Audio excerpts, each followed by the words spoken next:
question on the situation in Bashiqa. The last Friday. Yeah. The last Friday, the President Obama made a phone call with Turkish President Erdogan on this issue again. And according to the readout, the U.S. side urged the Turkish side to withdraw its forces from Iraq.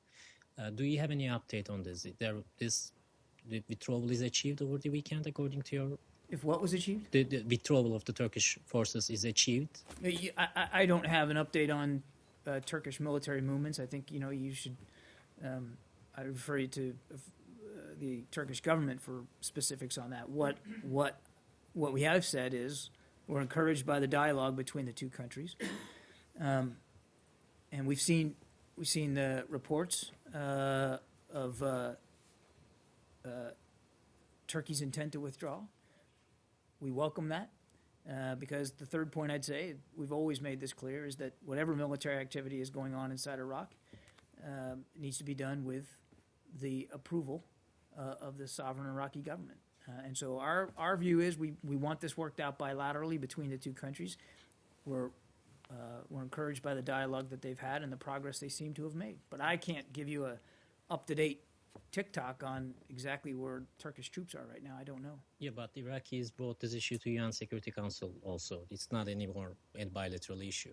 So as a chairman of the council, this month, U.S., what's the U.S. position on this issue? Is there any time frame for the withdrawal, for example? Or, because the Iraqis are, it said that Foreign Minister al-Jaafari, they will carry on the process until the full withdrawal is achieved.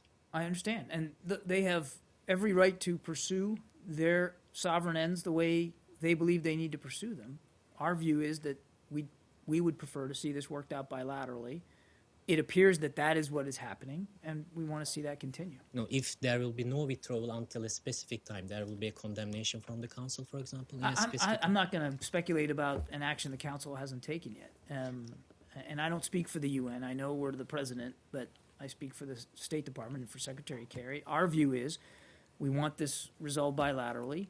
They continue to have discussions and talk through this, and we think that's the right approach. But as exactly where Turkey's troops are right now, you'd have to talk to the Turkish government. Yeah, last one on this. One of the arguments that the Turks raised on this issue, if the Turks will withdraw from the region, ISIL will be replacing the Turkish forces in the region. Is it a reasonable argument, you think? Can ISIS, for example, fulfill the gap in the region after the withdrawal? As I understand it, and again, I'm not going to speak to Turkish military activities, but as I understand it, it's a training presence that they have there. And I don't know of any training mission that ISIL's taken on with respect to forces in northern Iraq. So I don't see how you can compare the two. But again, you'd have to talk to Turkey about what they're doing with their troops and on what time frame. We continue to want to see the sovereign integrity of Iraq respected, and for military activity inside Iraq to be done with the full approval of the Abadi government, as ours is. And we want these two countries to work this out between themselves. Again, they appear to be doing that, and we're encouraged by that. Okay? Yeah.